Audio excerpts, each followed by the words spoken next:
Good afternoon, everybody, and thank you for joining us for navigating global uncertainties. With all the uncertainties happening in the world, it seems like perfect timing to be able to discuss this with our two guest speakers today, Brent Gloy and David Widmar, founding partners of Agricultural Economic Insights. As a reminder, as we get started today, any opinions expressed by the presenter are of their own and do not necessarily reflect those of Farm Credit Mid-America.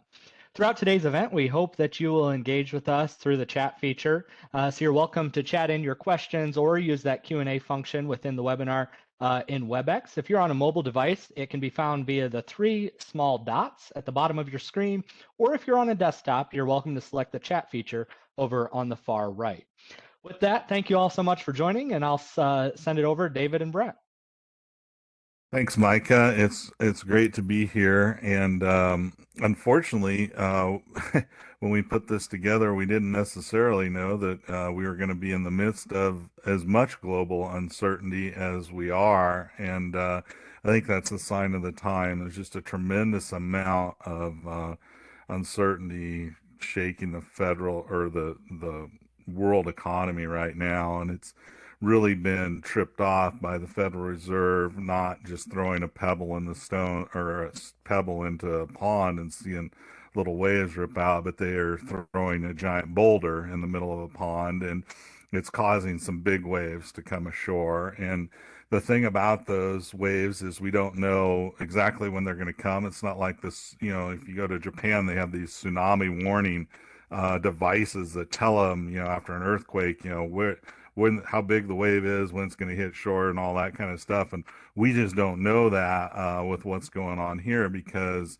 the economy is much more difficult to predict. And so, David and I thought we would start by is just talking a little bit about trying to understand kind of the situation, both from an agricultural perspective as well as from the bigger picture. And I think in agriculture, one of the things that we have going for us, and I think all of us can kind of relate to this, is something called the natural hedge. And that natural hedge is this idea that the system tends to kind of balance itself out. So, for instance, think about if we have really big yields, prices tend to fall, but the impact of the higher yields balances out somewhat the impact of lower prices. So it tends to kind of keep our ship kind of sailing on even waters. Vice versa, we might have really low yields, and as a result we get really high prices, and that also kind of like balances kind of the overall agricultural economy out. And it's just another way of saying there is kind of these self-reinforcing feedback loops in the system that tend to kind of balance the system out. So, for instance, when commodity prices get high, we tend to plant more stuff, and that leads to production, and that kind of leads back to lower commodity prices, which sends a signal to maybe reduce planted acreage. And so that natural hedge system in kind of U.S. agriculture tends to work pretty well, and it tends to balance things out. The problem, though, comes when we stop to think about kind of the broader system that agriculture operates within. And that's where we get some frustration. And that frustration comes from kind of a lack of feedback loops. So if we take kind of the global economy or the global system, and we get shocks, like say Russia invades Ukraine, it tends to send a shockwave into that system. Monetary authorities like central banks might respond. For instance, now we have higher inflation, so they respond by raising rates, and that shock then goes into the farm sector.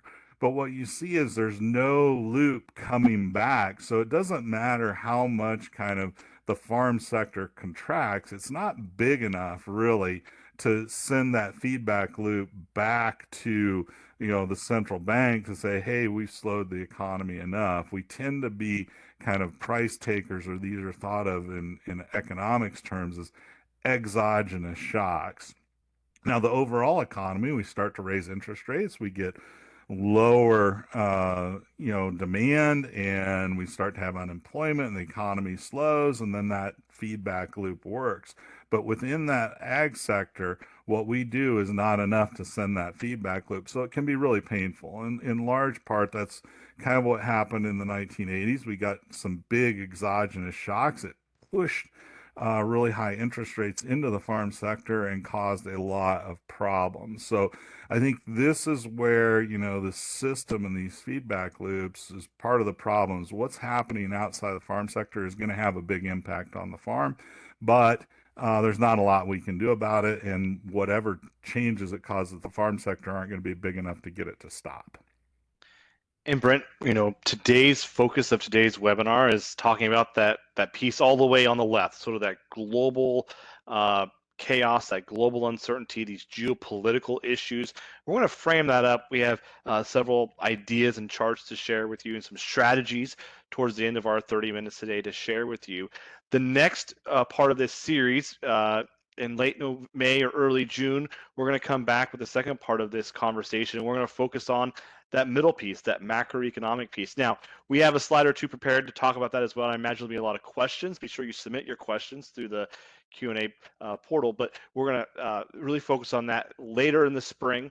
And then when we get to back into August, we're going to start focusing on that piece on the right, really the farm economy. We're going to provide a farm economy outlook for what's the rest of 2023 have in store. We're going to have an idea of how big the crops are. We're going to have an idea of where global stocks are, and also commodity prices, and that's going to help you prepare for that year-end activity, but also what 2024 ahead might look like. So we're trying to unpack all of these pieces in the 3 webinars part of this series. We're going to start on the left, and we're going to work our way through there. So encourage you to of course, submit questions as we go through today of anything that you're thinking about, but also stay with us through these subsequent ones as we want to keep driving this to the farm and the farm level issues. So Brent, I'm going to kick this off. We're going to talk about sort of the situation between Russia and Ukraine.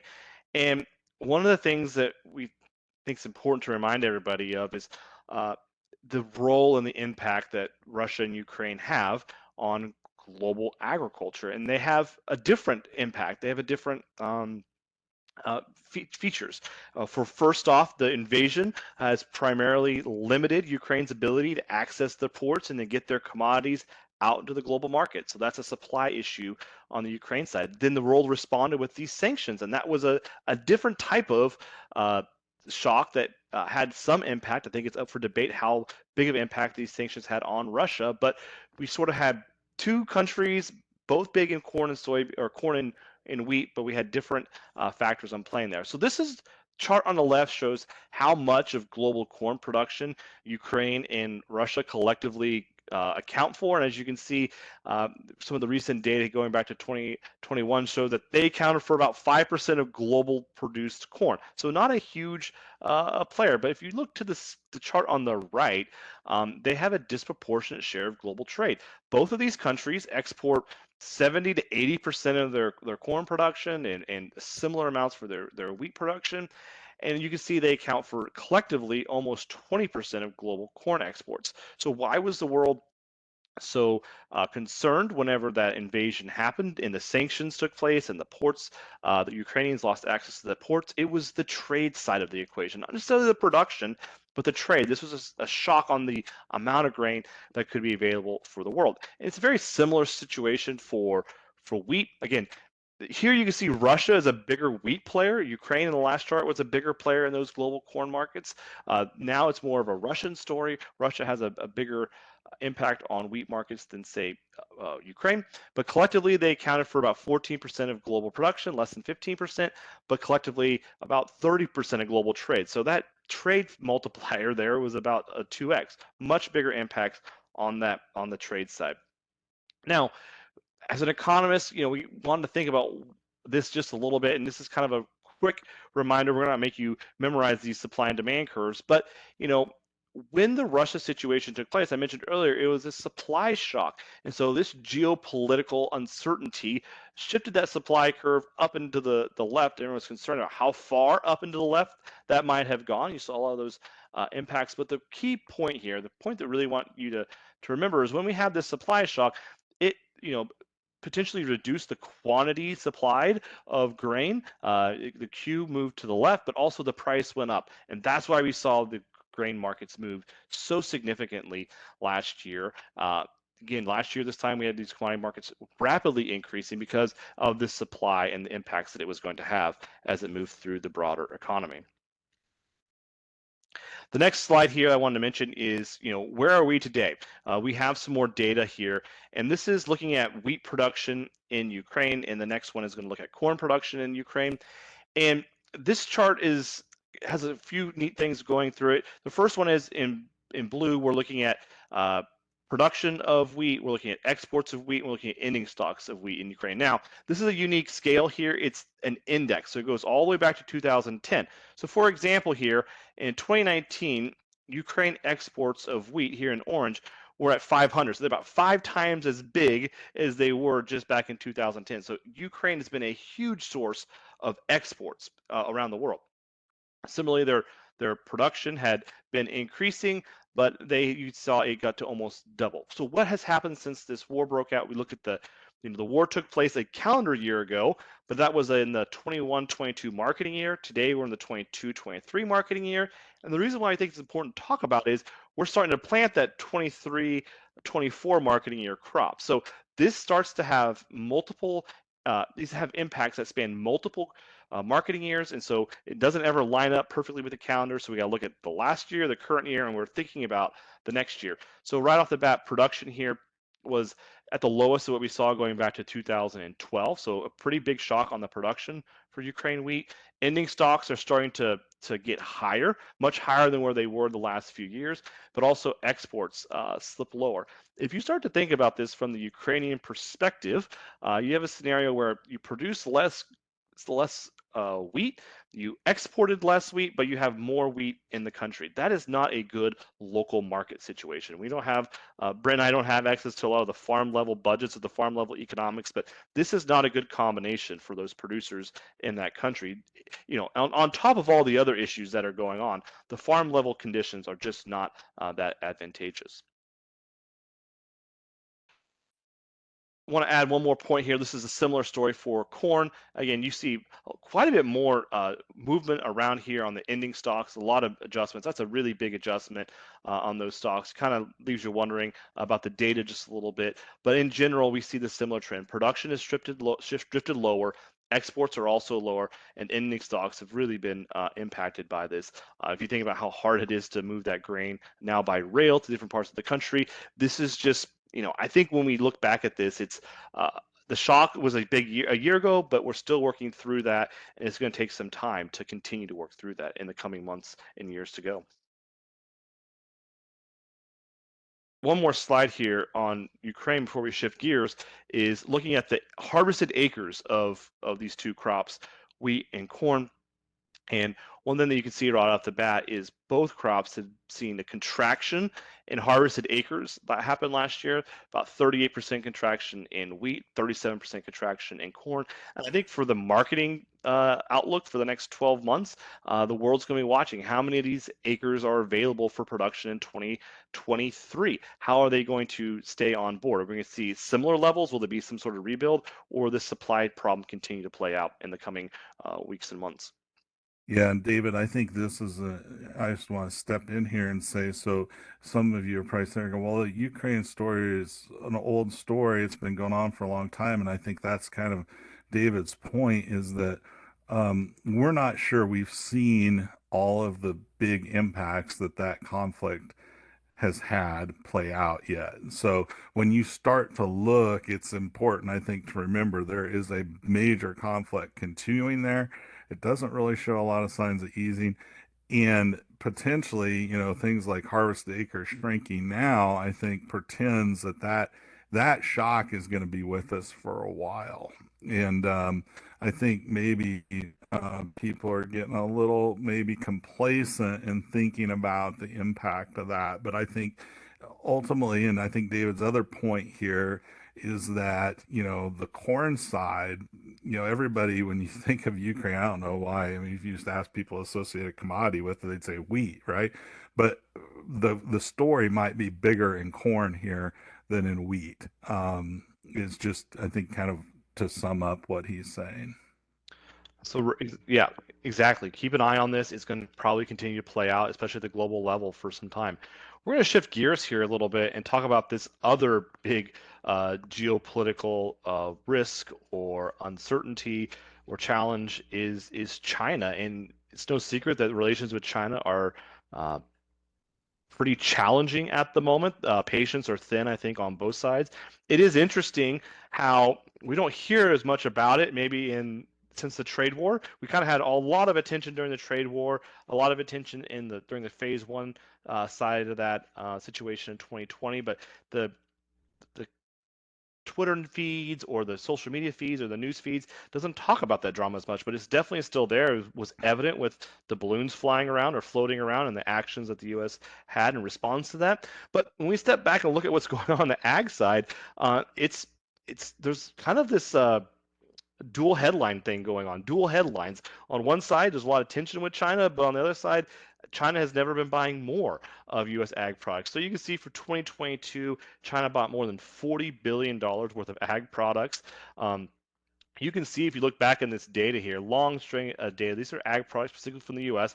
The previous high had been about 29 billion set back when the commodity prices were really high between 2012 and 13. We almost got there back in 2012 when they came back late in the fall and they bought a whole lot of corn that surprised everybody. You can see how low conditions got 2020, yeah. 2020, excuse me, yeah, 2020. You see how bad conditions got during the trade war. They bought about half as much as they would have normally, and then we set a record last year, and we blew through that again in 2022. So a lot of purchases. This has been really beneficial for the farm economy. A lot of this is because of high commodity prices, but it's not just high commodity prices. We can look at the actual tons of corn being purchased or the actual tons of beef being purchased, and these are two very important distinctions to make. First off, China last year in 2022 still bought a significant amount of corn. Now, it wasn't a record, and I think most of us humans struggle to quantify something that's not normal, but also not record high or record low. So this is a situation where it definitely wasn't a normal purchase year from China on corn, but it wasn't quite a record. So it kind of fell through the cracks when thinking about attention, but it was still a big year. They're buying a lot, and it's continuing. I even saw today earlier, they're still out there buying corn today for the 23 calendar year. So we need to keep an eye on that. That's still going to be important. On the right side, this is another story that's been kind of playing out in front of us in slow motion. Is China buying U.S. beef. They've been buying beef from around the world for quite a while. They came in 2020, started buying beef, and they just continue to keep buying big quantities of U.S. beef and keep growing that portfolio. So they've been having the last 3 years and they buying. The purchases slow down in December. We'll see how that plays out for the calendar year. But again, this is a situation where China's just buying a lot of our goods, but we still have a very tense relationship diplomatically with that country. Yeah, but I think the point you see a lot of takes say, well, export volumes lower, all that kind of stuff. But it's important to remember that when you have really high prices like we had in the United States last year, we're not going to sell as much stuff. That's the whole point of higher prices. So the good news is that dollar wise, China has continued to be a very aggressive buyer, and that's really good for U.S. agriculture. The only caveat is that, the relationship is clearly tough right now, and it presents a lot of uncertainty. And speaking about that uncertainty, we kind of have a framework or a lens to think about that uncertainty. And there's kind of this anecdote that, when there's large global uncertainty or when there's war, it tends to be good for agriculture. Well, when we saw that with Ukraine and Russia, how that supply curve got moved and we had, higher prices as a result. Well, let's look at this when we think about China. It's more of a demand story. And if you think about that demand story, it's a shift of that demand curve. So if we had a situation escalate, maybe we go back to this trade war situation, we see a scenario here where there'll be less quantity demanded and at a lower price, and that's sort of this deja vu of this commodity, this trade war. And the point here we want to make very clear is there are two giant geopolitical uncertainties out there. The Russia-Ukraine situation, that's largely a supply story. But when we step and look back at the China situation, it's more of a demand story. And it can have a very different impact on how, when it comes to the farm level situation, and very different impact on global ag markets as it plays out. And we want to make sure that we just don't sort of sit back and say, well, the last time something bad happened in the world, it was good for ag products. So the next time something happens, it could be good for ag products too. That might not be the case. And it's very important to recognize how that plays out. I think, Brent, you mentioned there's a lot of this trade book, this playbook kind of comes back from the trade war and what we saw with energy prices out of Ukraine and Russia, but also here with agricultural products as well. Yeah, I think we have a roadmap to think about how that works. When one of our big customers, if they were to stop buying, it's going to be very beneficial for people who can fill that gap. Just like it was, for instance, when we put major sanctions on Russian energy exports. If you were someone who could supply those customers who could no longer buy from Russia, for instance, the United States, really good deal for our energy producers. Not such a good deal for the consumers in those countries who have to pay lots higher prices, just like it was back in China when we did the trade war. Much higher prices for exporters from South America because they get to fill all of those demands. Not so good for American exporters who used to sell to China, and not so good for Chinese consumers who have to pay much higher prices. So it's just important to kind of think through, I think, all of how these blocks can move and change. I think one of the most important charts we're going to share today here is a measure of global stocks. And you might see this for corn versus soybeans versus wheat, but what we've been able to do here is aggregate across all of these commodities. So it's 13 crops that are included in this, and this is an index of how tight are global stocks. And we took out China here because China is a net importer or a net consumer of all these commodities. So when China holds a lot of these inventories, they're not available for sale. But what this chart shows us is that the global stock situation is very tight, arguably the tightest that we have seen going back to 2000. And why this is really important and why this is really relevant for your marketing plans here in 2023 is that if there is concerns about supply, about weather, about how much grain are we going to produce in the US or around the world, the backdrop for that news is going to be very, very tight stocks. We're going to have to see prices aggressively move to ration that demand, as Brent mentioned earlier. On the other side, if we were to see stocks or production start to rebuild these stocks, rebuild these inventories, we could see some of that those prices soften a little bit as we wouldn't need to ration that a little bit. We're just one big crop away from people saying, how are we going to find enough demand to meet all of this production that we have? We're not there today, but you can see how the narrative will swing from one side to the other. And this is one of the reasons why the Russia invasion of Ukraine had such a huge impact or had such a huge response in those global commodity markets is because we had really tight grain stocks everywhere around the world. So there wasn't as much wiggle room. And as we go into 2023, that wiggle room remains very, very tight. And I think the markets are going to be very nervous, very jittery, especially if we hear any hiccups of production or what might be playing out on that side. So Yeah, I was just gonna say, Dave, I think that is a really important chart, and it kind of informs a lot of what we're saying. Is that the world is sitting kind of on this knife's edge between not nearly enough versus maybe starting to get a little bit more comfortable, and that creates potential for a lot of volatility in commodity prices, and I think that's everywhere we look, lots of potential risk either and way. just Yeah, the volatility goes both ways, right? If this starts to rebuild, those prices don't need to be quite so high. We need to encourage usage. If we have production that's tight, we need to ration that usage. So we'll see how that plays out either way. So we're got a couple slides here left. Keep sending those questions into us. Here are some strategies we thought are really important for you to consider for 2023. The first one is avoid complacency. There are two things that you can ask yourself to help you break through maybe that complacency. What prices will allow you, what crop prices will allow your livestock prices allow you to make progress towards your long-term goals?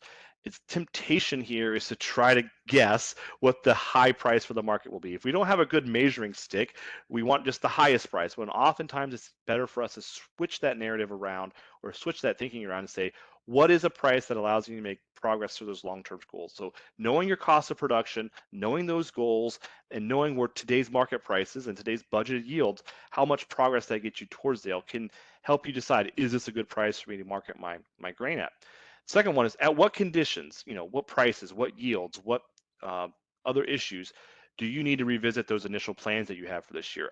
For me personally, um, I complacency when there's a lot of noise in the world is kind of a natural default. You just kind of want to hunker down and go through the storm. But we need to make sure that we're able and prepared to revisit and recalibrate if needed. I think those two questions will help you. The second idea here is be prepared for a wide range of possible price movements. We've been asking these questions to folks in our platform for the last several months. What's the probability of December 23 corn futures exceeding 675 before August 1st? What's the probability of them falling below 525 before August 1st? Now, when we started at the beginning of the calendar year, it was about $6 a bushel, and we've seen these prices sort of drift to the lower side over the last few months. But it's important to stay sharp in our thinking. We want to make sure that we don't lose sight. Again, this is the idea of avoid complacencies and be prepared for a wide range of outcomes. And then this combination of high production costs plus all the uncertainty in the world, I think it's really important to revisit these three ideas. Is now maybe a year that I want to be maybe a little more aggressive in my marketing plan? What I mean by aggressive is, hey, I have these budgeted production expenses. I know that this price will allow me to make some progress towards those goals. So I maybe want to start marketing more than I usually would. Second point, is this a year that I can really rebuild those financial reserves? What am I going to do with those potential profits and those potential earnings that can help me out both in the long term, but also give me some wiggle room for whenever we have years that don't provide as much financial breathing room or don't have as much profitability. And finally, pursue opportunities with discipline. I think there's going to be a lot of opportunities presenting themselves. Be buying new equipment, expanding your operation, going on a vacation, or whatever that is. There's going to be a lot of opportunities. You want to pursue that with discipline. Now we're going to switch gears here and answer all the questions that have been going on, but we did want to make a few comments here about the macroeconomic piece, both the setting up for the next webinar that we have, but also to help you think about all the conversations we've had or all the conversations that have been going on in the last few weeks. Brent, I'll let you take that Yeah, over. it's David. It's crazy how fast this has changed. And the Federal Reserve, I think, just maybe a week ago, Chairman Powell was in front of Congress and gave a pretty blistering speech about how aggressive the Fed was going to be on interest rates. But the Fed is finding itself in a ridiculously tough situation. So I just grabbed some headlines. So this was on March 6th. You start to see people saying, well, the signs of a U.S. soft landing emerge as the Federal Reserve tries to cool inflation. Then we go to the next one, David, just start flipping through them. You got Jamie Dimon out saying, hey, interest rates could easily hit 6%. That was back in February. He was saying that. Larry Summers, famous economist, former president of Harvard, former Treasury Secretary, says, hey, the U.S. economy could face a Wile E. Coyote moment. Basically, as he runs off, the Roadrunner, turns and the guy runs off the cliff and all of a sudden hits a huge air pocket and falls. That was back on March 7th. Powell saying, hey, interest rates are likely to be higher than I previously expected. Just a week ago. That was 8 days ago. He's saying this. Okay. Now we have people like Dr. Doom, which is a great name for an economist, saying the perfect storm of recession, debt, and out of control inflation is coming for markets this year. And now we have just today Mohamed El-Arian say, hey, the Fed's credibility is at stake as financial accidents spread, because we've had two major bank failures, three in the last week, as these higher interest rates have kicked in, and we're starting to see cracks in the financial system. The news today is Credit Suisse is in big trouble. So all kinds of things are going on. But I think that the reason this is a tough spot for the Fed is best illustrated by this exchange from Democratic Senator Elizabeth Warren and Chairman Powell at his testimony. And she said, Chair Powell, if you could speak directly to the 2 million hardworking people who have decent jobs today, who you are planning to get fired over the next year, what would you say to them? How would you explain your view that they need to lose their jobs? Powell comes back and says, I would explain to people more broadly that inflation is high. It's hurting working people badly, all of them, not just the 2 million, but they're suffering under high inflation. We're taking the only measures we have to bring inflation down. That exchange, I think, is going to set the debate, but now it's even more complicated because essentially what the Fed is doing is they're trying to slow the economy with the only tool they have, higher interest rates. As they do that, it's going to slow the economy. And now it appears is having some impacts in the banking sector. And so you see all kinds of tough spots, and the Fed now is in a really tight spot. So if they don't raise rates next week, I think the market's going to say, well, maybe the Fed doesn't care so much about inflation. If they do raise them, the markets might say the banking system is in big trouble. Really tough spot. It's going to be really interesting to watch how that plays out. And I think in our next webinar, it's going to really set the stage for a really interesting discussion. So Brent, we've hit the 30-minute mark, and I believe Mike is going to rejoin us, and we're going to jump through all the questions that folks have been submitting. So keep sending them in, and we look forward to answering all your questions and joining you for the next event. You guys are going to have to clock a lot of overtime today because we've got some interested folks out there. So I'm going to start firing away, and I've kind of coupled a couple of them that I have together to give you all at once. But let's start within the chat here first off. Is the move to beef by Chinese a change in consumption preferences, or is it a move to replace protein in the face of ASF in China? Well, that's a great question. There's a lot of moving pieces there. I think the first step to recognize is for the longest time, China was buying more of everything, and that simply hasn't been the case as we look at that data. So they have been consuming more beef over time. But in the last 5 or 6 years, they've been relying more on imports or trade, global trade, to make that happen. They first were buying from Australia and South America, and just in the last few years, they started buying from the U.S. So the U.S. is a little bit late to the party. I believe they're buying somewhere around 30% of the globally traded beef. So they've been a big global beef trade partner. Again, U.S. is a little bit late to that.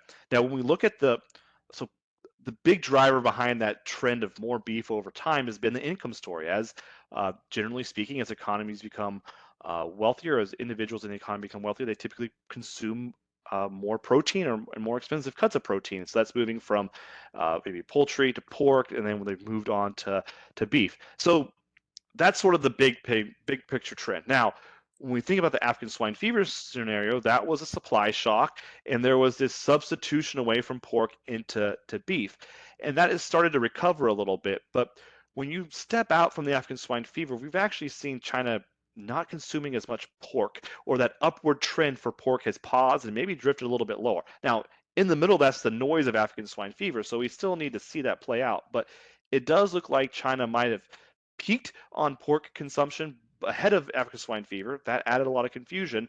And there's a substitution from pork to more beef as they're moving through those higher and more expensive proteins. So a lot of moving pieces. This is an economy that has been getting higher incomes, and we've seen a lot of headlines.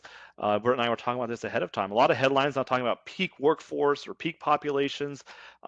That's probably a 20 or 30 or 40-year trend that's going to play out for agriculture. It's largely this income story, and it's them moving up the protein chain.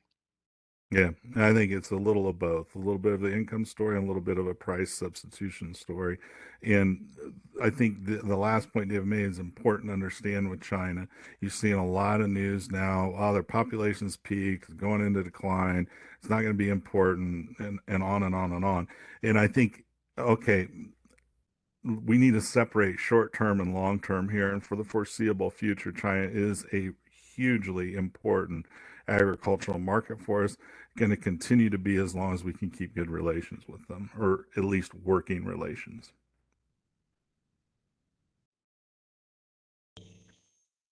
David, if you could go with the next question, I'm gonna fire. You broke up there. I didn't hear you. I think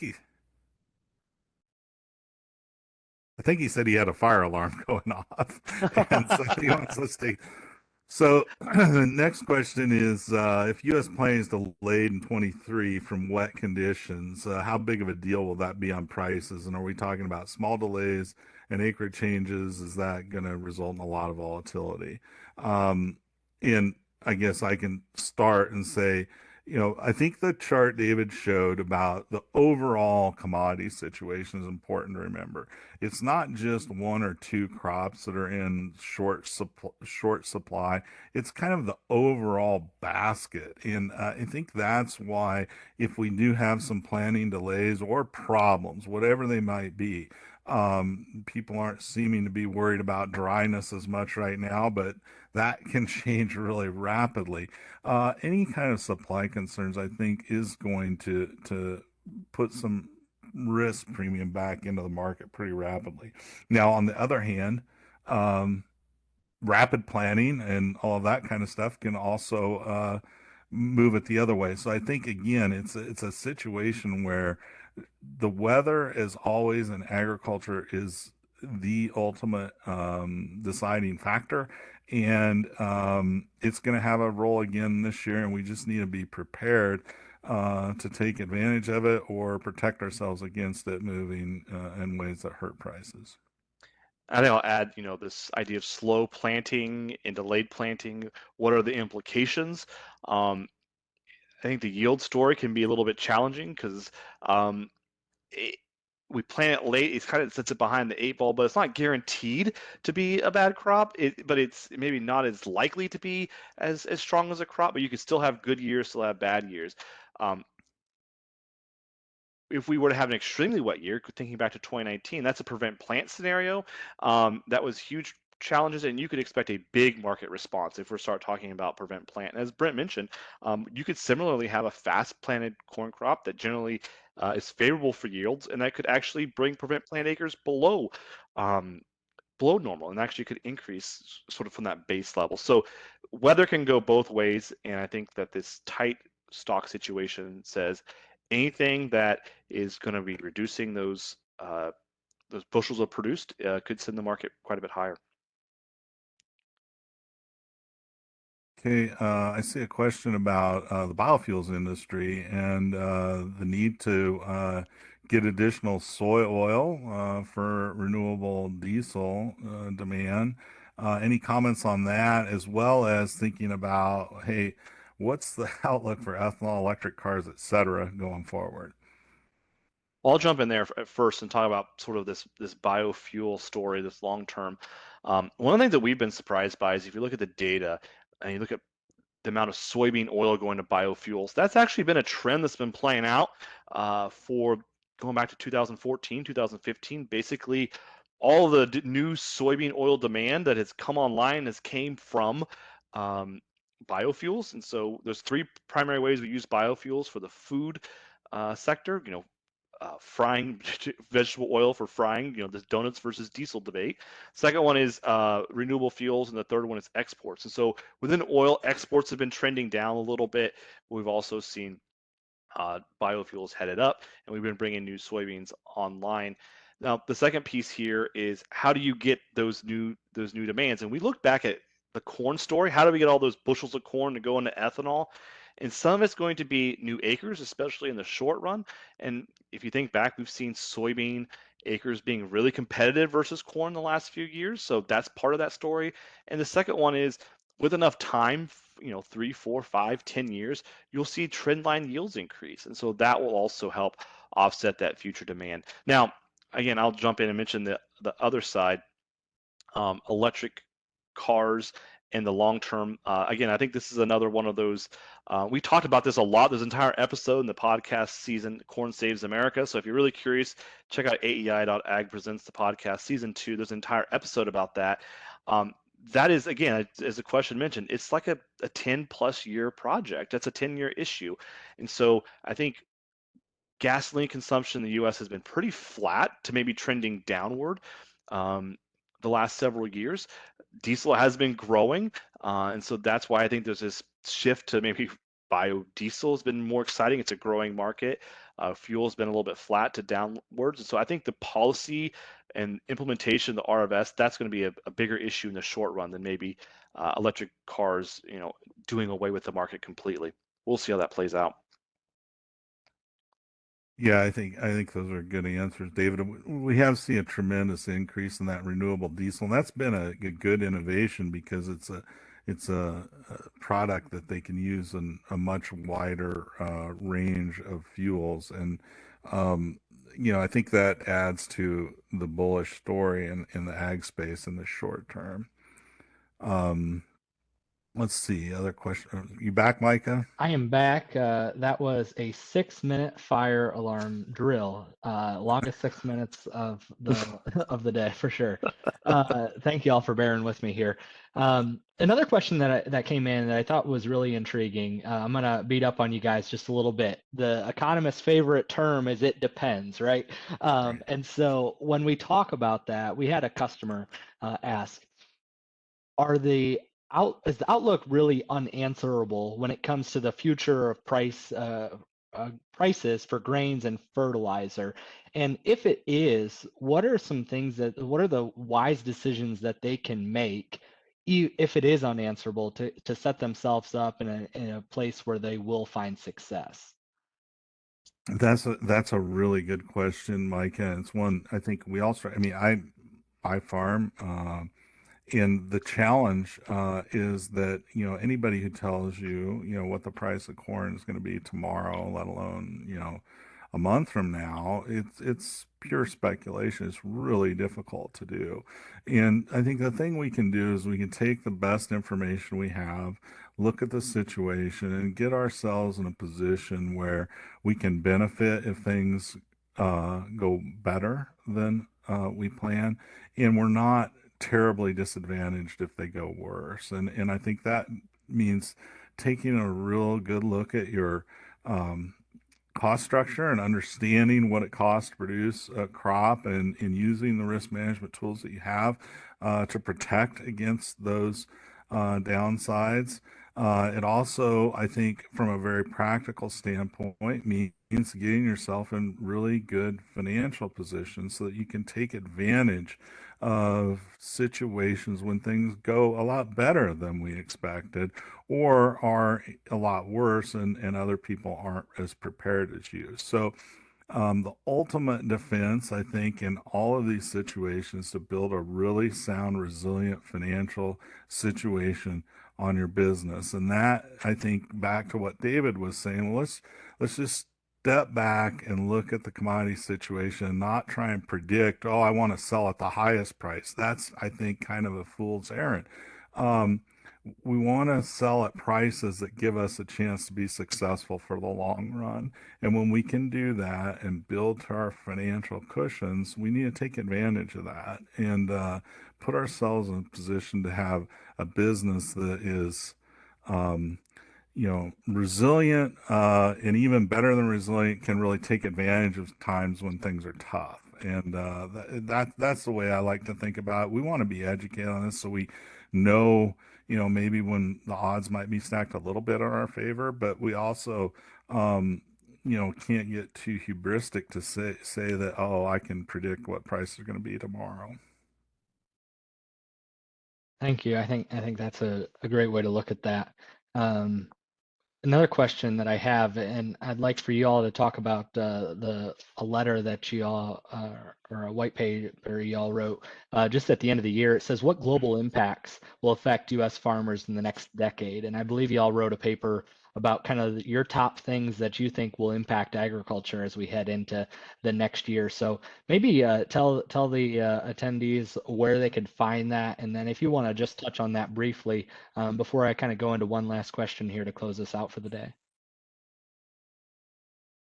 Yeah, and Michael, we could share a link to that, and we can include that in the follow-up email. They can read that, but it's an exercise that um, is really valuable. It's called the 3 risks exercise. And you step back and say, okay, given all the things that are going on in the world, what are the 3 risks that are likely to have the biggest impact on my operation in 2023 or for the next decade? And the idea here is to try to capture, brainstorm, start with a clean sheet of paper, kind of get everything on paper, and then step back and say, okay, what are the top three. I need to rank them. And that gets to be really hard. It's kind of easy to just go to the coffee shop and, you know, complain about all the things that could go wrong, but if you start to rank them by what's the most risk from an operation, then we encourage you to write a bit of a summary about why you think those risks are important to your operation, and then to then start thinking about what are some steps that I can take to help create a plan or a contingency or a response in light of those. Um, and so one of the things that we're carefully, watching here is a rapid change in commodity prices. I think that could really change the outlook, especially given the expensive crop that we've been planting. So you can do this for like the next year, and we'll share that article. You can read more about that, or maybe the next 10 years. And it's always, I think, one of the biggest challenges for the next 10 years, and we haven't written about this specifically, but it's this question about how are we going to sort through uh, all of the global uncertainty we had? Where is global trade going to be in the next 10 years? All the data keeps showing it's going up, right? We keep seeing more and more global trade, but does that continue to play out? And similarly, it's all this demand. Does demand continue to grow as it has been, or are there new sources and alternative sources? Again, I think the one piece to also mention here is it's easy to get confounded between what's important for the agricultural economy, and so we make these lists that are relevant to everybody in agriculture versus what's relevant to your specific operation. And if you put your producer hat on for a little bit, most of the things you hear about that are going on in the industry have very little impact on your operation, or you have very few levers to impact them with. And so, for example, a drought in southern Indiana could be very consequential to your business. It might not have any impact on the broader ag economy at all. So you got to wade through the what are the things that are important to my business versus what are things that everyone's talking about because it's applicable to the broader economy or the broader farm economy or even the broader global geopolitical situation. That's hard to navigate through those different layers.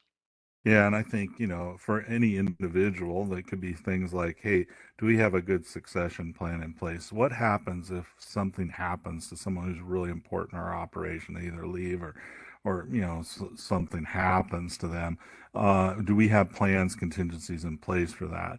When you think about the macro things, I think, this change of regime from ultra low interest rates to higher interest rate environment is going to have lots of shock waves. And, you know, ultimately, I think even when we did Escaping 1980 podcast, we asked people, okay, what would you tell a relative if you could go back in time and tell them what to do? And you can't tell them things like buy today, sell tomorrow kind of stuff, just frameworks to think about. And I think one of the things that I took from that is, try and put yourself in, I don't want to say a conservative financial position, but a position that's safe financially to be able to be resilient. And that's really, really important. Focus on really understanding the things that make your business work financially. And that's where, you've got a lot of help with people at Farm Credit. They're experts and they can help you get better at financial management. And I think that's one of the things that we can all do and we can all get better at and understand, kind of the finances of our business better. And that will put you in a better position going forward. I'm highly confident of that. One other question that came in that's pretty timely is we have a fairly wide inversion of the yield curve. And with current challenges with the US banks that's been going on in the last couple of days, is the probability of a recession increasing, or do you have any thoughts on what that looks like? Isolated incident, or is this something that we're going to continue to see? Well, when I did my outlook programs for the last year, what I've been telling people is that I thought a recession was highly likely. And I thought that for a few reasons. One, almost every time we see the Fed raise interest rates as aggressively as they have, it results in a recession. The second observation is that the yield curve was starting to invert. And that's usually a pretty good indication, not a guarantee that we're going to get a recession. So I thought, the chances of being able to steer through this without some kind of a recession, to be maybe, I don't want to say wishful thinking, but I'll say it anyway. I think it was unlikely. Now, when we're starting to see the impacts of this, higher rates, it makes you wonder how long that's going to last, because just how much can the financial system tolerate of a situation like this? And so that's why I said I think the Fed is in a very difficult spot, because from an inflation perspective, um, it's still high and it's not really slowing very much. And we have a pretty strong job market. So normally you would say the Fed's going to be pretty aggressive and keep raising until something really does break.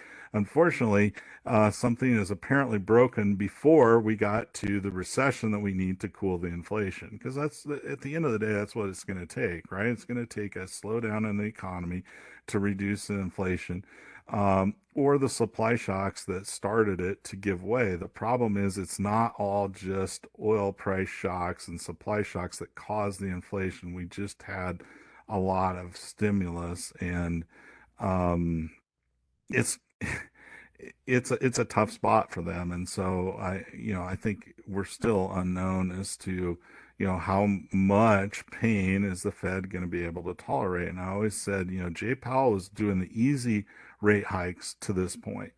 These are the rate hikes that weren't really slowing the economy, weren't really doing anything, right? It just, the impacts weren't being seen real real obviously yet.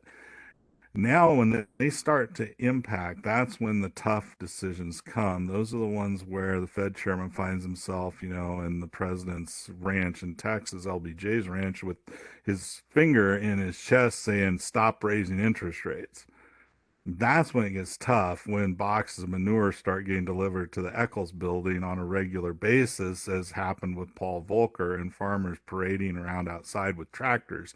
That's when it gets tough. And maybe we're starting to get to that point now. And that's when I think we're going to find out what's really going to happen. Are we just going to tolerate more inflation? And I start to hear more people talking about, hey, maybe we can live with 4% inflation instead of 2%. That's a different environment than we've been in for a long time. And no two recessions are ever the same. So it's sort of a question as to what does that recession look like? The pandemic brought on the shortest recession in modern history, or whatever. It started in February, ended by the end of April or beginning of May, and then our only other recession in recent memory was the Great Recession, right? That happened in '08 and lasted for quite a while and had a huge impact on many main streets across the country. And so it's difficult. It's one thing to say, I guess we haven't seen a lot of data that says that the Fed can raise rates as aggressively as they have and not put the U.S. economy into a recession. And it's just a question of what do those impacts look like? And as the stress cracks become more obvious with bank failings, or if unemployment rates start to turn higher, the pressure will be harder and harder for the economy, but also the Fed. So I think producers need to start thinking about what are the potential implications for their operation. And that inverted yield curve might be a scenario that if you find yourself in a situation in 2023 where you need to add new debt, you start thinking about, okay, short-term debt versus long-term debt. This still might be, you still want to step back and say, what decision can I make given this, inverted yield curve, and how does that impact my business and the decisions I can make? Because otherwise, it's sometimes just chatter. So bring it down to the operation. What can I control today, and what decisions can I make because of that? The very last question is going to probably be one of the toughest. Is we've gotten 3 or 4 questions around all the uncertainty that's happening in the world, and the unfortunate possibility of leading to war. And so, any thoughts or reactions to what will that do to the U.S. farmer, to the markets, to trade? Any initial reactions? I've got 4 different questions here, all around kind of the same idea. And so I didn't want to go through them specifically, but the I guess the piece that keeps them all together is what should they do as farmers to prepare for that level of uncertainty that would hit the United States. Yeah, that's a good question, and I think it's on people's minds. I have a daughter who's getting ready to go to one of the U.S. military academies, and it has more meaning to me than it did just a few months ago. So something we hadn't really thought about for a long time, and the potential for conflict seems to be growing, and that's troublesome from the farmer's perspective, what does it mean? Well, let's think about what we know and what roadmaps do we have. So the most, I think, scary situation might be a conflict with China, and we have somewhat of a roadmap to understand. We had the trade war where basically, China stopped buying our commodities. And what did that do to the situation? Well, in soybeans, it resulted in market facilitation payments of, I believe, David, roughly about $1.75 a bushel. So you want a number, and I always thought that that was a pretty good estimate of what the actual cost of that was. Basically, our soybeans had to go places they didn't want to go, and when you reroute global trade, there's costs, and that cost, I think, was pretty close to that $1.75 a bushel. That's a big impact. And so we've got some kind of framework to think about how things might change in a conflict situation, and it can be big on the price side. Well, again, what does that mean back to the farm level?